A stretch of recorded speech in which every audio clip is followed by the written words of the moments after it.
Hello, welcome, teachers, tutors, educators everywhere. I'm Lucy and you're watching EdUp. And on today's tutorial, it's 3 for the price of 1. I'm going to show you 3 ways you can create a fill-in-the-blanks exercise for your students. What I love about this one is it's really quick and easy to do. So if you're having one of those days where you're thinking, what the dickens am I going to do with my students today? Well, you could easily set this fill-in-the-blanks exercise up 50 minutes before the lesson. I'm going to talk you through this step by step, and you should pick up a few other tips and tricks along the way. So come on, let's get started.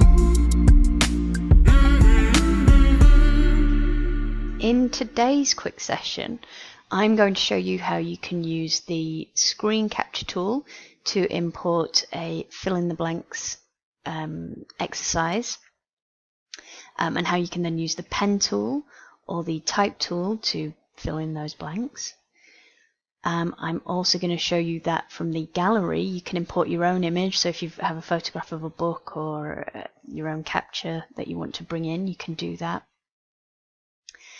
And it's 2 for the price of 1 because I'm going to show you how you can use the shapes tool to create your own fill in the blank, so you blank out the words yourself, and then you can even type the words that need to be put in if you want.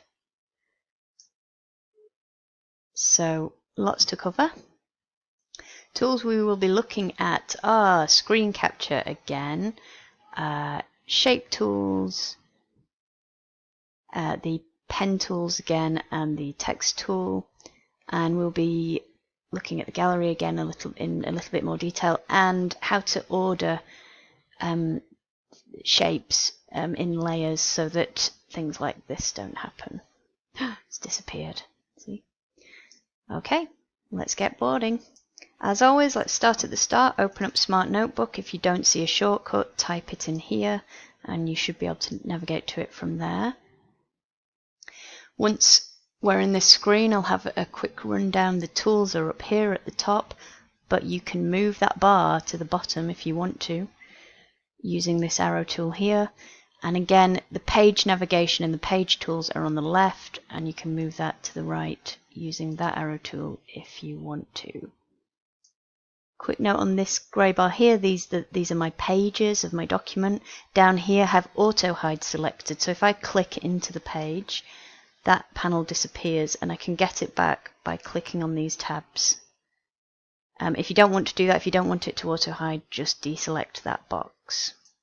Now let's make sure we've all got the same tools so that we can do this exercise. So if you haven't got the tools up here, like the screen capture, the pens and the shape tool, then right click in the grey area, and in the actions panel make sure you have screen capture and drag it up into the box if you don't, and then come down the left tab to tools and select the pens and drag those in, and also this shapes tool with the square and the circle on there, and also just remembered the text tool as well up there. That should be everything. Done. So let's use the screen capture tool to grab a fill in the blanks exercise that I found online. So I'll go up to the camera here.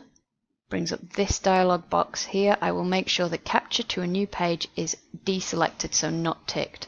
And then before I do anything else, I want to navigate to what I want to grab, which is here. Now I'm going to select the first one on the left here, camera. Once I click that, I'm going to get these crosshairs and I'm going to start dragging a box around what I want to take a picture of. You can't see the box, but it is there and it will be there for you too. It makes a camera shutter sound, and then I know that here it is. It's already imported it into the document. Okay, making sure that the arrow tool, the select tool, is highlighted. I want to move this so that I can resize it because it's too big for my page and I want it to be a bit smaller. Okay, there we go. That's good. It fits on. I'll put it in the middle. Here we are. And I'm going to lock this in place because once it's where it needs to be, I don't want it to move. And almost forgot, get rid of that capture box now. Click on the X. Okay, to lock this in place, come to this drop down arrow here. Make sure it's selected and come to the drop down arrow. And then lock in place. If you change your mind, you want to move it, just click on it again with the arrow tool selected, click on the lock and select unlock, and then you can move it around again. Okay, once it's locked in place. So I actually messed up there and deleted the page by clicking on the page down here with the cross in, but I'm going to show you this because then I can show you that you can undo that. There is an undo button here, and I'm going to click that, and thank goodness there's my screen back. Okay, so now what do we want to do? We want the pen tool so we can write in the answers. So coming up to the pens here, I'll click on that, and if you click the down arrow, there's lots of different kinds of pen, but we just want the pen one today. You can of course select any color that you want. I'll select blue.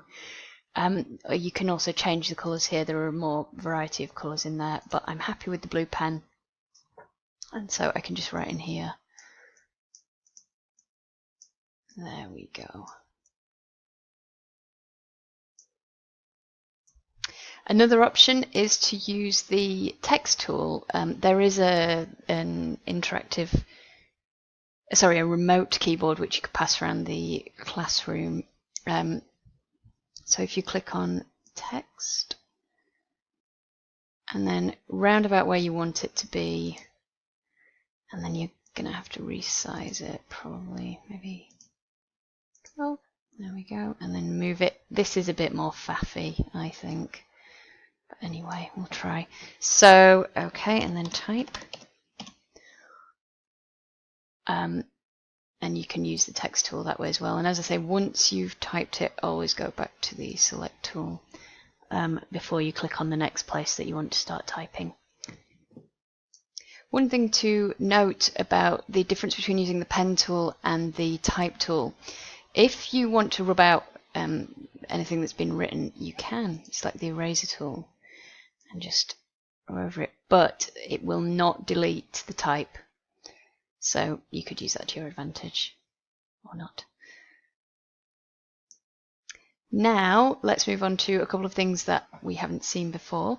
So first, I'm going to show you how to add a new page to a document. So come up to the Pages tab and click on that so that you can see your pages, and then just down here there's a page with a green plus sign. If you click on that, you'll get a new page. On this page, what I'm going to do is use the screen capture to bring in a full piece of writing where you blank out your own, you create your own blanks by blanking out the words using the shape tool. But first, if you're saying, Lucy, I am bored to tears of the screen capture tool, I have photographed nearly an entire book on my phone. How can I bring those images in? Well, you can, and I'll show you how. If you come up to the tab that says that's got the gallery picture, there's a folder here that says My Content. Click on that, and you can drag and drop whatever you want. So let's say you've taken some pictures, of course abiding by copyright, on your phone of some text, and you want to bring it in. So you would obviously download that or email it to yourself or whatever, and then navigate to the file, open the file up and just drag it in. There we go, and then you have a thing, My Pictures, and it's in there, and you can drag that into the page. Hurrah! I don't actually want to do that, so I'm going to undo all those actions. So I'll go back, and I'm going to delete that. Yes, I do. Because I am a screen capture fan. So let's click on the screen capture icon again, then navigate to the article that I want to bring in. Here we are, house prices.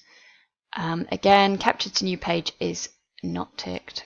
Click on the left one here, draw that box with the crosshairs. Whoops.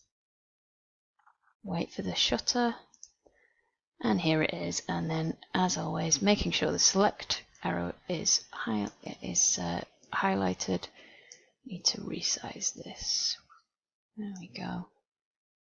Fits on the page. There we are. Okay. Now what? You remember. I don't always. Get rid of the capture tool and lock this in place. So, up to the drop down arrow and lock. Okay. So, how can we start creating our own blanks? Well, there is a super quick way of doing this using the pen tool. So, making sure the pen tool is selected, you would then pick the colour of white, and that's because the background is white. And then going to line style, you'd have to pick a thickness that you thought was thick enough to get rid of the words that you wanted. So, let's try. There we go. You could just go through the document like that. And then you're free then, once you change the colour, to just write over. Or change the thickness really. Or type over. That's one really quick way of doing it if you want to do it really quickly. I'm going to undo that. Because what I actually want to show you is how to use the shape tool to achieve a similar effect. So, clicking on the shape tool, the square and the circle one, make sure you choose a rectangle shape. Any of the other shapes won't work, so I'm going to choose the rectangle. And then I'm going to come to the colour box and make sure the fill colour and the line colour are white. And then I'm just going to, you see the crosshairs here, I'm just going to start to colour over these words. And using the select tool, you can always move and resize these boxes so that they're perfect. There we go.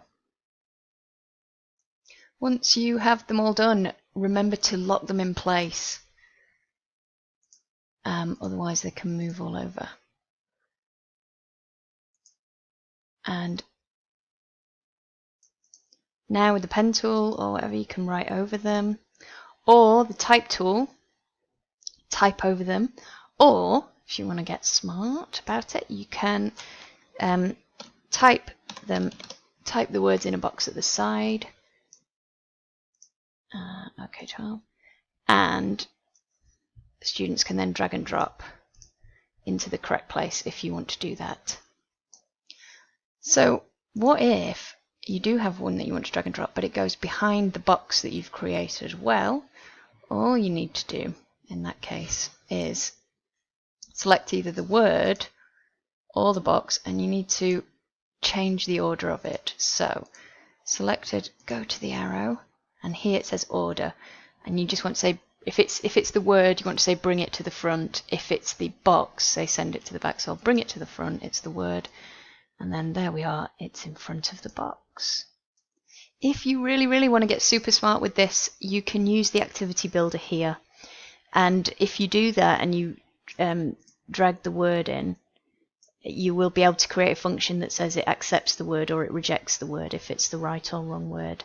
I'm not going to do that in this session, but I'm going to do the activity builder in another session. So that's it for this one. Oh, and one last thing, don't forget to save it. Thanks for watching. If you found the video helpful, please hit the like button. If you want more, hit the subscribe button. And if you haven't already watched them, then check out the previous videos in this series. I'll put the links in the description. That's the last in this series of Smartboard tutorials. I hope you found them helpful, and you should feel much more confident using the Smartboard now, so well done you. If you'd like to see more, let me know any topics you'd like me to cover in the comments. Thanks for watching, and bye for now.